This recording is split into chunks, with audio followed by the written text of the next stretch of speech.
If you're a new nurse researcher, you know the feeling. The journey starts with one crucial step, and honestly, it's often the hardest one, just identifying your research problem. So let's break down why this first hurdle can be so tough, and more importantly, how you can clear it. You've probably heard this before. A research problem well stated is research half done. And you know what? It's not just a nice saying. It's the absolute truth. Think of your research problem as the foundation of a house. If that foundation is weak or crooked, everything you try to build on top of it, your methods, your data, your conclusions, well, it's all going to be unstable. Getting this part right from the get-go is everything. So what exactly is a research problem? Well, at its heart, it's a gap. It's that space between what we're doing right now in patient care and what we could be doing if we just knew a little more. It's the why that fuels every question, every hypothesis, and every single experiment. And you can see just how critical it is right here. This whole research process, from digging through literature to writing the final report, it all hangs on that very first step, formulating the research problem. It's not just a box to check, it's the cornerstone that holds up the entire project. So where do new researchers tend to trip up? Well, the first major challenge is all about focus. It's a real balancing act, a kind of tightrope walk between picking a problem that's big enough to matter, but small enough that you can actually tackle it. For example, a new researcher might start with a topic like this: obesity. And look, it's incredibly important, it affects millions of people, and it's a huge issue in healthcare. But as a research topic for a beginner, it's an absolute minefield. And that's the trap right there. A topic this broad is like trying to boil the ocean. You're just going to get flooded with a totally unmanageable amount of information. And that leads to a study that's confusing for you and for anyone who has to read your proposal. Remember, the goal isn't to solve the whole thing at once, but to ask one specific, manageable question. Which brings us to a really crucial human part of this whole thing. Research is a marathon, not a sprint.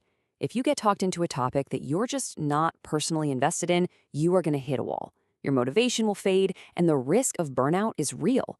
But when you have a genuine interest in the topic, that passion becomes your fuel. It drives the curiosity and creativity you're going to need to push through when things inevitably get tough. Okay, let's move on to the second big hurdle, the reality check. This is where a fantastic idea comes crashing into the real world. A topic can be perfectly focused and super interesting, but if it's not feasible, well, it's just not going to happen. First up, time. It's the one resource you can never get more of. You have to ask yourself, honestly, with everything else you have going on, can you actually finish the study? Because a universal rule of research is that it almost always takes way longer than you think it will. Next on the list, money. You'd be surprised. Even studies that seem simple can have hidden costs. We're talking printing surveys, maybe compensating participants for their time, or accessing special software. A brilliant research question with an empty bank account is, well, it's just a question. And what about the people at the very heart of your study, your subjects? It's one thing to define a perfect study group on paper. It's a whole other thing to actually find enough people who fit your criteria and who are willing to participate. Trust me, recruiting people can be one of the biggest, most underestimated roadblocks. And finally, support.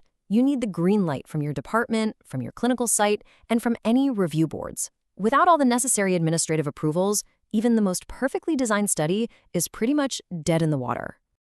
So here's your feasibility checklist. Before you get too attached to an idea, you've got to honestly answer every single one of these questions. Think of it like a stress test for your idea.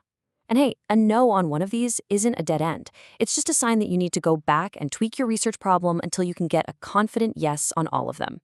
Okay, so let's say your idea is focused and it passes the reality check. The next hurdle is a personal one, the skills gap. This is all about taking an honest look in the mirror and asking, do I have the technical know-how and the ethical awareness to actually pull this off? You know, a beginner researcher might come up with a fascinating question, only to realize that answering it requires statistical skills that look, well, something like this. It's so important to be realistic and match the problem's demands with your current expertise. Biting off more than you can chew here is just a surefire way to get completely stuck. Now, beyond the technical skills, there's something even more important: ethics. Your number one job is to protect your human participants. That means really understanding informed consent, knowing how to safeguard vulnerable groups, and getting approval from an institutional review board, or IRB. That's the committee that makes sure all research is done ethically. This isn't just paperwork, you guys. It is a non-negotiable duty. Okay, so we've covered the big hurdles, finding your focus, passing the reality check, and bridging that skills gap. Now, let's pivot from all the problems to the solution. How do you actually move forward and pick a strong research topic?